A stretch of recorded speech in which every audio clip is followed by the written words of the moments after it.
Un verbe, c'est un mot qui décrit, le plus souvent, une action. Le verbe change en fonction du temps. Il ne s'écrira pas pareil au présent, au futur, au passé composé, à l'imparfait, au passé simple, etc. Le verbe change également en fonction du sujet, c'est-à-dire en fonction de la personne qui fait l'action. Maintenant, voyons quelques stratégies pour retrouver le verbe dans une phrase. D'abord, puisque le verbe décrit le plus souvent une action, on peut identifier quelle action est réalisée dans la phrase. Les filles jouent sur le terrain. Que font les filles?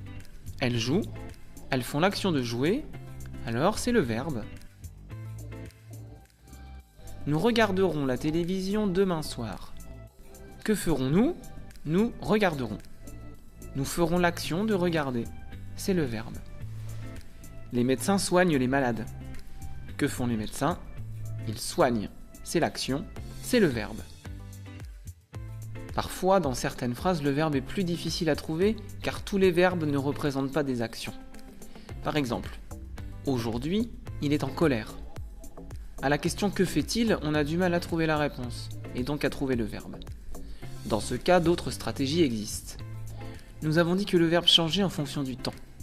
Alors, je peux changer le temps de la phrase pour repérer le mot qui va changer. Ce sera le verbe. Reprenons l'exemple. Aujourd'hui, il est en colère. Je dois changer le temps de la phrase. L'action se passe aujourd'hui. Transformons-la avec hier. On ne peut pas dire « hier, il est en colère ». On doit faire confiance à nos oreilles. En entendant cette phrase, on se rend compte qu'elle n'est pas correcte. On dira « hier, il était en colère ». Le mot « est » a changé en « était ». C'est donc le verbe, puisque le verbe change en fonction du temps. Autre exemple, je suis au cinéma. Nous changeons le temps. Pour cela, nous pouvons utiliser des mots qui nous permettent de changer le temps comme aujourd'hui, hier, demain, plus tard, etc. Demain, je serai au cinéma. Le mot suis a changé en serai. C'est le verbe. Une troisième stratégie consiste à changer le sujet, c'est-à-dire la personne qui fait l'action. En changeant le sujet, le verbe changera également. Par exemple, tu changes de vêtements. La personne qui fait l'action de se changer, c'est tu. Transformons cette phrase avec nous. Nous changeons de vêtements. Change devient changeons, c'est le verbe. Autre exemple, elle rêvait des vacances. Changeons elle en vous. Vous rêviez des vacances. Rêver devient rêviez, c'est donc le verbe car il a changé avec la personne, avec le sujet. On peut également utiliser une autre stratégie grâce à l'observation, grâce à nos yeux. En effet, au fur et à mesure de nos lectures et au fur et à mesure que l'on écrit, notre cerveau enregistre des verbes et des terminaisons, c'est-à-dire la manière dont s'écrit le verbe à la fin. Parfois, en voyant la fin d'un mot, on reconnaît une terminaison, une fin de verbe. Alors on sait que c'est un verbe. Par exemple, les danseurs tournent sur la piste. On reconnaît la terminaison ENT qui se trouve à la fin des verbes avec les pronoms personnels il et elle au pluriel. Je peux également vérifier cela en retrouvant l'action de la phrase. Que font les danseurs? Ils tournent.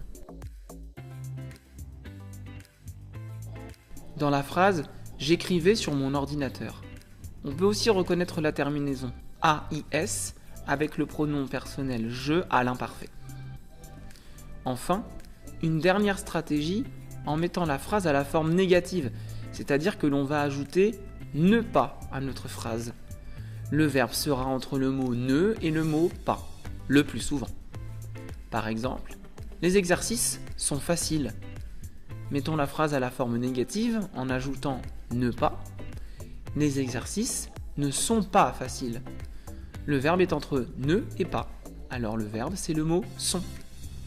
Dernier exemple, tu vas en Angleterre. Mettons la phrase à la forme négative en ajoutant « ne pas ». Tu ne vas pas en Angleterre. Le verbe est entre « ne » et « pas ». Le verbe est donc « va ». Lorsque l'on a un doute, on peut utiliser plusieurs stratégies dans la même phrase. On peut par exemple retrouver l'action, mais si l'on a un doute, on peut aussi changer le temps, ou également changer le sujet, ou bien utiliser la forme négative de la phrase en ajoutant « ne pas ».